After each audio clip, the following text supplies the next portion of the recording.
নমস্কার, আমি doctor P সরকার naturopathy. আজকে আমি বলবো রাগ কি করে কমানো যায়। ঠিক আছে? তাহলে প্রথমেই বলতে হয় যে দেখেন রাগ করা, ধরো আমি কেউ কিছু আমাকে বলছে আমি রাগ করছি। এই যে রাগ করা, আমি রাগ করছি মানে রাগ করাকে কি বলে আমাদের আয়ুর্বেদিক ভাষায়? এটাকে বলে আপনি রাগ করছেন মানে নিজের পেটে নিজে চাকু মারছেন। ওকে?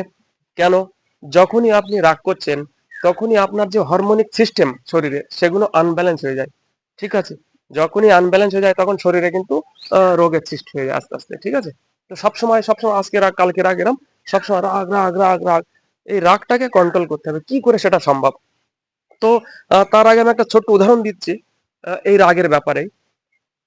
তো উদাহরণটা হচ্ছে দেখেন আমরা যখন শিখেছি এই ন্যাচুরোপ্যাথি সম্বন্ধে, ঠিক আছে, তখন আমাদের এই উদাহরণটা দিয়েছিল যে একটি মানে লোক, তার একটা ছোট ছেলে আছে।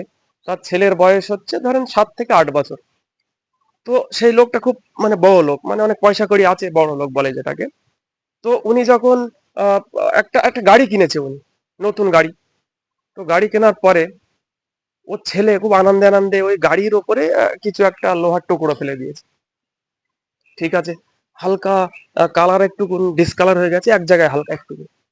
তো যখনই এমন হয়েছে, উনি কি করেছে, বাবা তার ছেলেকে ওই কি হয়েছে বলে রাগে রাগে গিয়ে হঠাৎ করে রাগ করে গিয়ে ওই ছেলের একটা একটা ছোট ডান্ডা, লোহার ডান্ডা নিয়ে ওই ছেলের ধুম করে বাড়ি মেরেছে হাতে। আর যখন হাতে মেরেছে একটা আঙুলি এমন ভাবে লেগেছে, যখন ডাক্তারের কাছে নিয়ে গেছে তখন ওই আঙুলটাই ডাক্তার বাদ দেওয়া ছাড়া কোনো উপায় নেই, আঙুলটা বাদ দিয়েছে। তারপরে যখনই সে ছেলেটা মানে চলে আসলো বাড়িতে, আঙুল নেই। তো তখন ছোট বাচ্চা ছেলে, তো সে বলছে বাবাকে, বাবা আহ, উম, আমার আঙুলটা তো নেই। ওইটুকুন ছেলেটাই বলছে, তো তোমার তোমার গাড়িটা তো আহ, ঠিক হয়ে গেছে, হ্যাঁ, আমার আঙুলটা তো আর ঠিক হলো না। মানে ওই ছেলেটা এমন ভাবে বলছে, কাতর ভাবে। হ্যাঁ, তো ওর বাবা এই কথা শুনে আর নিজেকে সামলাতে পারেনি, নিজে গিয়ে সে সুসাইড করে নিয়েছে, মারা গেছে। ওকে? তো রাগ হচ্ছে এমনই, নিজের পেটে নিজে চাকু মারা। তো রাগ আপনারা করবেন না। কিভাবে এটা সম্ভব? কোনো ডাক্তার মনে হয়, আমি আমার জানা নেই যে ও রাগের ওষুধ দিতে পারবে। আমাদের আয়ুর্বেদ পারে। কোনো ওষুধ নয়, ছোট্ট একটি টিপস এর মাধ্যমে। ঠিক আছে? তাহলে কি করবে? দেখেন আমাদের হচ্ছে যে শ্বাস, শ্বাস কত প্রকারের হয়? 3 প্রকারের হয়। ঠিক আছে? সূর্য শ্বাস, চন্দ্র শ্বাস আর শূন্য শ্বাস। তো সূর্য শ্বাস যেটা মানে গরম হয়, আমাদের ডাইনে নাক দিয়ে ওটা বাড়ায় সূর্য শ্বাস। ওকে? চন্দ্র শ্বাস যেটা বায় নাক দিয়ে বাড়ায়, এটা ঠান্ডা হয়। ঠিক আছে? আর শুকনা শ্বাস মানে দুদিক থেকে একসাথে বাড়ায়, ঠান্ডা গরম দুটোই বাড়ায়। ওকে? ওকে বলে শুকনা শ্বাস। তো সূর্য শ্বাস, চন্দ্র শ্বাস।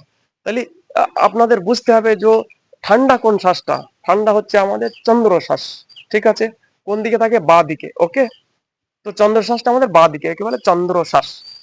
তো আমাদেরকে রোজ সকালবেলা উঠে 10 মিনিট বসে কি করতে হবে, যে বাঁ দিকের যে এই যে নাকটা এটা খোলা থাকবে, ডান দিকেরটা বন্ধ করে দিন। এই বাঁ দিকের নাক দিয়ে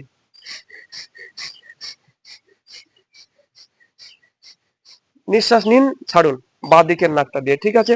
কতটা করে? 10 মিনিট করে সময়। আপনার দেখবেন আস্তে আস্তে আস্তে আস্তে মাইন্ড কন্ট্রোল হয়ে যাবে, অত রাগ হবে না, আপনার পরিবার সুন্দরভাবে চলবে, আপনার মাইন্ড ডিস্টার্ব হবে না, খুব ভালোভাবেই আস্তে আস্তে আপনার মাইন্ড শান্ত হয়ে যাবে, আপনি ঝট করে কারোর উপর রেগে যাবেন না। ঠিক আছে? তো এটা আরামসে সম্ভব, রাগটাকে কন্ট্রোল করা।